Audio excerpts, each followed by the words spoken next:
Hello बच्चों, चलिए प्रश्न को देखते हैं। प्रश्न है, सीमेंट का प्रारंभिक रूप से जमना मुख्यतः किसके कारण होता है? विकल्प ए जलयोजन और जेल निर्माण, विकल्प बी निर्जलीकरण और जेल निर्माण, विकल्प सी निर्जलीकरण और जल संयोजन, विकल्प डी जल योजन एवं ऑक्सीकरण। तो देखिए बच्चों, यहाँ पर बात करें प्रश्न की मुख्य अवधारणा की। मुख्य अवधारणा तो बच्चों यहाँ पर हम समझें कि हमारे पास में जो सीमेंट होता है, सीमेंट सीमेंट के जो मुख्य संगठन होते हैं, सीमेंट के मुख्य संगठन, वो बच्चों यहाँ पर एक तो होता है डाई कैल्शियम, यहाँ पर ये होगा die calcium silicate, die calcium silicate. एक यहाँ पर होगा ट्राई कैल्शियम सिलिकेट। और देखिए एक यहाँ पर होता है ट्राई कैल्शियम एल्यूमिनेट, Al2O6। अब बच्चों यहाँ पर बात करें इनकी मात्राएं कितनी होती है, तो हमारे पास में जो यहाँ पर डाई कैल्शियम सिलिकेट होता है, ये लगभग होता है 26%। 26%। जो ट्राई कैल्शियम सिलिकेट है ये होता है 51%। 51%। और जो यहाँ पर ट्राई कैल्शियम एल्यूमिनेट है ये होता है लगभग 11%। यहाँ पर लगभग 11% होता है।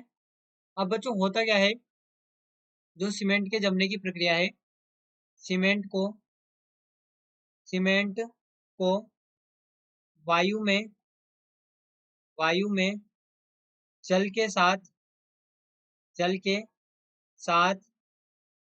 खुला छोड़ने पर यह जमकर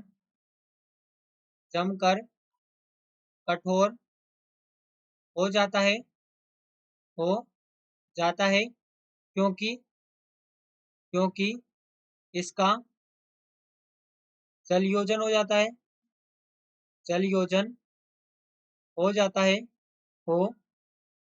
है तथा फलस्वरूप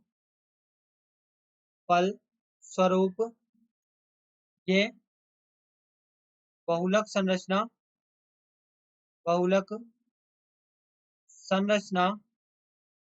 बना लेता है। क्योंकि देखिए कुछ इस प्रकार से होगी। यहाँ पर यह हमारे पास में ऑक्सीजन सिलिकॉन, यहाँ पर भी ऑक्सीजन, ये ऑक्सीजन, इसी प्रकार से ये एक ऑक्सीजन यहाँ पर होगी, ये सिलिकॉन, ये फिर से ऑक्सीजन, और यहाँ पर ये ऑक्सीजन। ये इस प्रकार से कंटिन्यू रहता है और एक बहुलक का निर्माण कर लेता है ये। अब ये बहुलक का जो निर्माण करता है, ये यहाँ पर बहुलक के हमसे क्या पूछा गया था कि किसके कारण यहाँ पर सीमेंट का जमना होता है, तो पहला तो यहाँ पर हो गया देखिए जल योजन के कारण। एक तो यहाँ पे जल योजन हो रहा है, जिसके कारण सीमेंट जम रहा है। दूसरा देखिए वायु में ये क्रिया होती है। अब वायु क्या करती है, ऑक्सीकृत करेगी। वायु यानी कि ऑक्सीजन मान ले हम, और ऑक्सीजन ही होती है वायु में, और कार्बन डाइऑक्साइड वगैरह भी है, लेकिन हम बात कर रहे हैं वायु में ऑक्सीजन की। तो देखिए जो ऑक्सीजन है वायु में, ये वायु के ऑक्सीजन के साथ में ऑक्सीकृत हो जाता है और जल योजित और ऑक्सीकृत होकर ये सीमेंट के जमने की प्रक्रिया को पूर्ण करता है। तो बच्चों हम कह सकते हैं कि हमारा जो सही विकल्प होगा यहाँ पर, वो होगा विकल्प डी जल योजन एवं ऑक्सीकरण, जिसके कारण यहाँ पर सीमेंट के जमने की प्रक्रिया पूर्ण होती है। तो बच्चों आशा करते हैं आपको प्रश्न समझ आया होगा। धन्यवाद।